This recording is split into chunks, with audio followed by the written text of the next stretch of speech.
CNBC TV 18, celebrating 16 years of business leadership.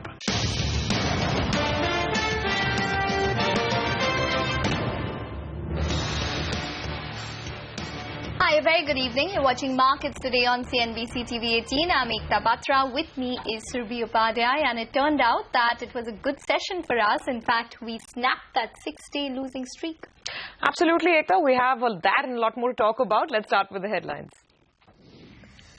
The market snaps its 6-day losing streak to end above 76.50. The Sensex adds over 200 points. Reliance and HDFC twins along with Infosys lead the gainers list. The midcap index recovers in line. Havells is the biggest mover after the company sells 80% stake in its loss-making European business Sylvania. Infosys gains on bullish management comments that the company is on track to achieving industry-leading growth in 2017. And sources say the Reserve Bank could come down heavily on misuse of the strategic debt restructuring tool. May tweak guidelines soon. That's a CNBC TV 18 exclusive. And big demand for the two ongoing IPOs as the issues come to a close. Alchem Labs and Dr. Lal Path Labs both see overall subscription of over 20 times. Okay, well, I think, Surabhi, the big theme for today was definitely the fact that we've managed to snap that 6-day losing streak, and it was a good comeback despite the uncertainty even in the global markets with regards to the commodity cycle and even the Fed Reserve. Absolutely. You said it, Ekta. I guess that was the thing, that we were outperforming global markets and by quite a margin, which is why a lot of people have been a little circumspect about the rally today as well, whether most of it is short covering and whether it can sustain or not. But the interesting aspect was that today, both the broader market, mid-caps along with blue chips, they were all moving higher. And it was really the commodity complex, the part of the market that has been broken down the most. That's where the bounce was coming in from. So be it your metal stocks or be it oil and gas giants, that's where the bounce was coming in. And of course, that positive Infosys commentary did help. Ekta, also quick mention on PSU banks on our exclusive story that we'll talk about, that maybe the RBI could be coming out with more stringent guidelines on SDR. Interesting to note that the PSU banking index was the one that couldn't close in the green. Yes, in fact, there is a possibility that there could be eventually higher provisions, etc., and maybe there would be more stringent norms on the SDR. But any which way, let's tell you what you're going to get to see on this show. Gautam Shah of JM Financial expects the Nifty to reach 9,000 by July 2016. Vishal Sikka says Infosys is on track to get industry-leading growth levels by FY17. And Anil Rai Gupta, CMD at Havells India, talks about the decision to divest 80% stake in Sylvania. All right, but first let's tell you exactly what happened today. The 6-day losing streak has finally ended on Dalal Street, but this is only thanks to a short covering bounce. Sonia Shnoy is here with a wrap of the day's action. Sonia, the big question, do you think this recovery is sustainable? Oh, yes, indeed. This was a short covering rally. That's the best you can call it. After 6 days of falling, it was inevitable that the market would see a bounce, and this is what has come through. Remember, this market is still a sell on every rally market, so the downtrend for this market is intact. It's just that we got a bit of a relief rally today. The heavyweights led the bounce back today, and the market breadth was quite strong at 3:1 in favor of the advances. Quickly, let me take you through the individual gainers. We had heavyweight counters like Reliance, HDFC and ITC that saw short covering move today. In technology, there was TCS, Infosys and Tech Mahindra that were all in the green as well. There were some statements of confidence coming in from the Infosys management, so that was up 2%. In metals, you had Tata Steel, Hindalco and Vedanta that all bounced back about 1 to 3% or so. On the losing end though, PSU banks, they've completely been pummeled out of shape, and now SBI, PNB and Bank of Baroda have all lost about 30, 40 to even 50% this year. That's the kind of damage we've seen. Autos, M&M and Tata Motors were the big gainers in the month of November, so now there's a bit of trimming of positions that you're seeing in these stocks. And in mid-caps, Havells was clearly the stock of the day after it decided to sell its international business Sylvania and focus on its domestic business. So that stock was up 8%. Ashok Leyland and Ajmera Realty were a couple of other stocks in the mid-cap space that did well. Back to you. Okay, thanks Sonia for that. Well, now it's time for some market opinion. Gautam Shah of JM Financial expects the Nifty to head towards 9,000 by July next year, a move that is likely to be led by private banks. I think the risk reward is extremely lucrative to go long or to create portfolio positions for 2016. I think if you have to really look at it from a 2016 perspective, which I would advise investors to do, I would not be surprised if by June, July 2016, you could see the Nifty as high as 9,500. The banks are the lifeline of the market and of the Nifty. I think if you look at the last 6 days when the Nifty has come off so dramatically, the banks have actually shown a lot of resilience. And when I talk about the banks, I really refer to the private banks, because the PSU banking space, has seen a lot of damage and it's still not looking too good on the charts. But the private banks, I think the top 5-6 names still have an excellent setup from a medium-term perspective. And I'm strongly of the view that if the Nifty has to recover, it has to be led by the banks. It's the private sector banks that I'm talking about. And if you look at the bank Nifty levels itself, I think 16,500 on the bank Nifty, I think is a very, very critical level to be watched for the next 1 week. Okay, well, let's get stock specific now. Havells India was one of the biggest mid-cap movers today after the company hived off 80% of its stake in its loss-making European business, Sylvania, to China's Shanghai Philo Acoustics. Varinder Bansal has the fine print. Varinder, the market seems to be looking at this as a big turning point for Havells. Well, thank you so much. Clearly, the stock of the day, when after Havells announced that they have entered into an agreement to sell Sylvania for an equity value of nearly 1,000 crores. The deal will be structured in 2 phases. In the first part, the company will be selling nearly 80% stake for nearly 1,000 crores. 20% remaining will be capitalized by the company in the next 3 to 5 years.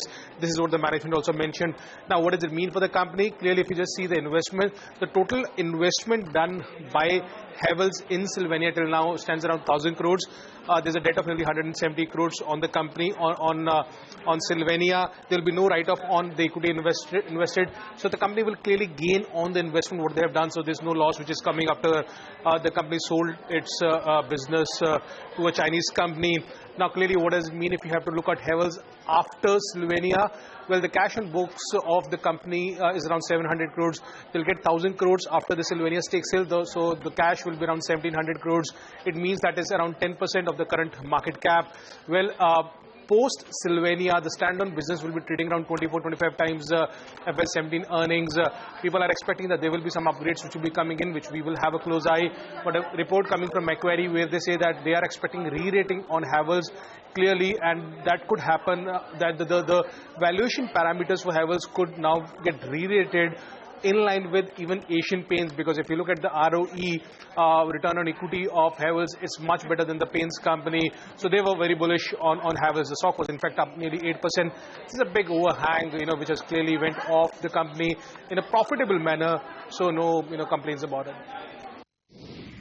We accepted Havells Holding Limited's agreement to enter into a definitive agreement with Shanghai Philo Acoustics Limited to divest 80% stake in Havells Sylvania Malta BV. Havells Holding Limited, Isle of Man, would continue to hold remaining 20% stake with exit options in the next 3 to 5 years.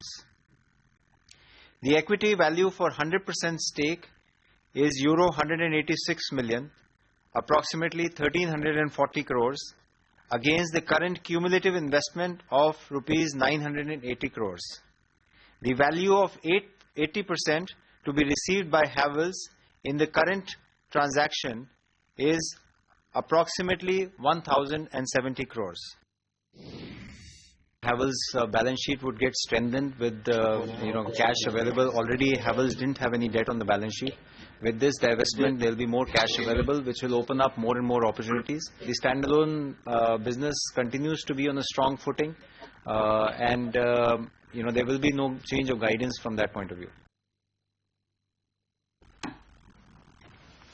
Okay, well, that's the Havells management and the big stock in focus. But from the Nifty space, Infosys was in focus. Infosys is in fact on track to achieve industry-leading growth by FY17. That's the reiteration from the top management, which gave a big fillip to the stock in trade today. We expect to get to industry-leading growth as we have said, when Mitsubishi came back, we talked about a 3-year time frame for that, and we are on track to get there. We believe that there is the world around us is being transformed by software. And we believe, I mean, we have 140,000 people who can write software, and we believe that we are in an incredibly powerful position to help that transition of the world towards a software-driven world. In fixed-price projects, generally there is a cost pressure that you see, and certainly in the infrastructure-oriented ones. But in the fixed-price projects, there is also a tremendous opportunity to bring automation in. All right, let's go across to Rima Tendulkar now, who's been glued into those developments and those comments that have come in from the Infosys management. Rima, what do you make of the sort of commentary and some of the highlights that we've heard, specifically on FY17? Yes, they have reiterated that they will be hitting industry growth rates in FY17. But not just that, they continue to maintain, be optimistic for FY16. They say that we will achieve our 10 to 12% constant currency revenue growth guidance for full year. The December quarter will face some amount of furloughs, on account of seasonality. And therefore, it's important that the March quarter is good so that that will set the trend for FY17. They've also said that the win rates in large deals have increased significantly. They've outlined a 5 long-term strategic objectives, and they include improving the large deal wins, focus on account mining, thirdly lower attrition, drive operational efficiency, and the fifth one is driving per employee revenue growth and margin improvement, and that will be via automation. But on that subject of productivity, when you heard the CFO, he's indicated that the improvement in productivity will take a few years to come. On the subject of margins, the company's current guidance stands at 25% plus or minus 1%, and that the company has maintained. And with respect to levers, they believe that there is still some more lever in the on-site-off-site mix. On the impact of Chennai floods, their management said that the impact will be minimal. The company does employ 17,000 employees, or 10% of their workforce, and attendance was impacted by 3 days. But from 4th, 5th, 6th day, you did see the attendance coming back, and therefore the impact overall, they're saying, will be quite limited. Net-net, it's not something new. The management has spoken about hitting industry, beating industry guidance in FY17. So they continue. Okay, Rima, thanks very much for that. Time for a break now, but before we go, here are some wealth-generating ideas we got from our very own market wala, Prakash Diwan. This player is actually one of the leading companies and manufactures cyanine. Now that actually means a simple, cyan is for blue, and they make this blue pigment, which goes into various things. It's into inks, paints, plastics, so many things that have to use that, auto coatings, textiles.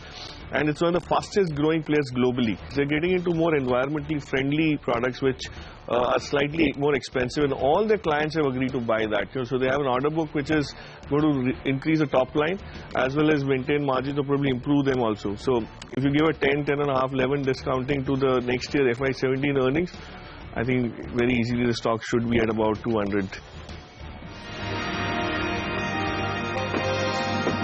CNBC TV 18, celebrating 16 years of business leadership.